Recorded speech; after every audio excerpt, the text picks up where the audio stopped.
नमस्कार, आप देख रहे हैं टाइम्स न्यूज और मैं हूं आपके साथ कंचन। ओमकारेश्वर पर्वत पर मध्य प्रदेश सरकार द्वारा स्वामी शंकराचार्य की 108 फीट ऊंची प्रतिमा स्थापित कर पर्यटन स्थल बनाने का कार्य प्रारंभ किया गया, जिसका विरोध करते हुए श्री परशुराम सेना द्वारा प्रधानमंत्री नरेंद्र मोदी के नाम ज्ञापन इंदौर संभाग आयुक्त कार्यालय में दिया गया। ओमकार पर्वत पर स्थित 12 ज्योतिर्लिंगों में चौथा स्थान ओमकारेश्वर मंदिर का माना जाता है, जो नर्मदा नदी के बीच स्थित है, जहाँ पर्वत पर लगभग 5 से 6 हजार वृक्ष और 50 से ज्यादा मंदिर स्थित है।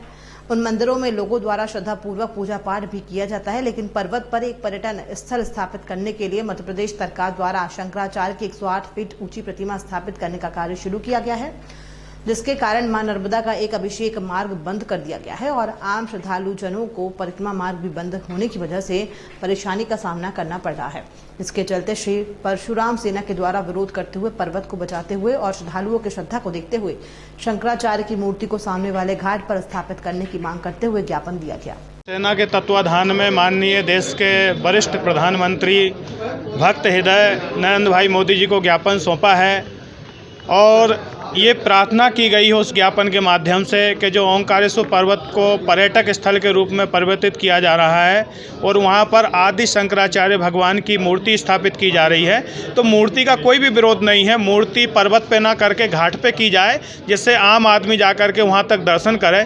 और बात रही कि जो ओंकारेश्वर पर्वत है वो साक्षात ओम के रूप में है और ओंकारेश्वर साक्षात भगवान भोलेनाथ जी का रूप है, इसलिए भोलेनाथ जी के ऊपर किसी की प्रकार की अव्यवस्था और पर्यटक स्थल नहीं बनाना चाहिए। पर्यटक स्थल बनाना है तो बहुत सारी ओंकारेश्वर के आसपास में दूसरी जगह है। ये आस्था और विश्वास है और पूरा हिंदू समाज इसके लिए विरोधरत है। ओंकारेश्वर से लगा करके पूरा भोपाल तक विरोध हो रहा है कि नर्मदा के किसी भी घाट पर शंकराचार्य जी की मूर्ति स्थापित की जाए और ओंकारेश्वर के साथ में छेड़छाड़ नहीं की जाए, क्योंकि वहाँ एक एक कण एक एक कंकड़ सारा शिव शंकर है और एक एक वृक्ष वहाँ पार्वती के रूप में है, भोलेनाथ जी के रूप में है। इसलिए उनको ना तो काटा जाए ना खोदा जाए, जो प्राकृतिक रूप है, जैसी परिक्रमा चलती है उसी प्रकार से उसका स्वरूप कायम रहना चाहिए। लेकिन आदि शंकराचार्य जी ने वहाँ पर तपस्या की थी, नर्मदा कंटक लिखा था, सब किए थे, तो वहाँ पर वो स्थान का बड़ा महत्व है। अगर शासन को इतना ही होश है तो आप पत्रकार बंधु हैं, आप जाकर के देखेंगे कि जहाँ शंकराचार्य भगवान ने दीक्षा ली है उनके गुरुजी की सिर्फ 2 फीट की मूर्ति है, 2-3 फीट की, और वो पूरा जर्जर हो रहा है। इनने कभी पुताई करवाई क्या? आज शंकराचार्य जी की जो इतनी बड़ी तेज़ी से याद आ रही है, इसलिए निवेदन है कि उनके गुरुजी की भी प्रतिमा लगाई जाए, शंकर जी की भी प्रतिमा लगाई जाए और आदि गुरु शंकराचार्य जी की प्रतिमा लगाई जाए। बहुत हर्ष का विषय है, होना चाहिए, लेकिन उसका यथा योग्य स्थान देना चाहिए। ऐसा भी नहीं करना चाहिए गवर्नमेंट के कि शंकराचार्य जी श्राप दे दें और कोई गवर्नमेंट की अनहोनी हो जाए। इसलिए नर्मदा जी के घाट पर नर्मदा जी का दर्शन करते हुए शंकराचार्य जी की प्रतिमा लगेगी और हर भक्त जाकर के नर्मदा में गोता लगाएगा और शंकराचार्य जी भगवान को प्रणाम करेगा, उसका उद्धार होगा। जय जय श्री राम। प्रधानमंत्री महोदय के नाम पर ज्ञापन दिया गया है, जिसमें कि उन्होंने कहा है कि ओमकारेश्वर में जो ओमकार पर्वत है उसको यथावत रखें। तो ये ज्ञापन हम जिस भावना से उन्होंने दिया गया हम अग्रिम कार्रवाई हेतु प्रेषित कर देंगे। Thank you.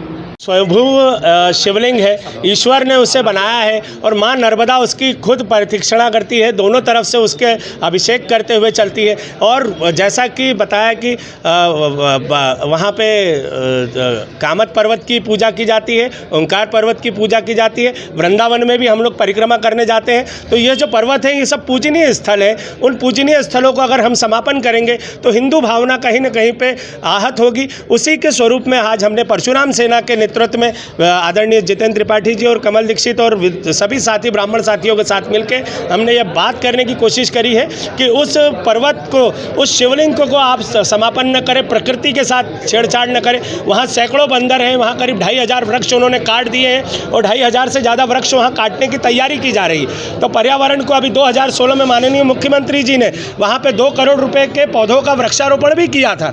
तो उसी पर्वत को जहाँ पर उन्होंने पौधे उगाए वो आज वृक्ष बन गए हैं। उन्हीं वृक्षों को माननीय मुख्यमंत्री जी कटवा रहे हैं, उससे हमें कोई विरोध नहीं है। वो उन्होंने लगाए वो खुद काट ले, पर उस पर्वत को न समाप्त करें, क्योंकि वहाँ पे हम हिंदुओं की भावना है। अभी भूतड़ी अमावस आने वाली है, लगभग 1 लाख से ज़्यादा लोग उस पर्वत की परिक्रमा करते हैं। 7.8 मीटर, लगभग 8 किलोमीटर का वह पर्वत है, जिसके दोनों तरफ से नाव से और पैदल परिक्रमा होती है। तो उस पर्वत की जो हमारी पवित्रता है, जो हमारी आस्था है, वह समापन न हो, उसके लिए परशुराम सेना ने आज प्रधानमंत्री नरेंद्र मोदी जी के नाम से सभी समक्ष ब्राह्मण शक्ति के साथ में ज्ञापन सौंपा है।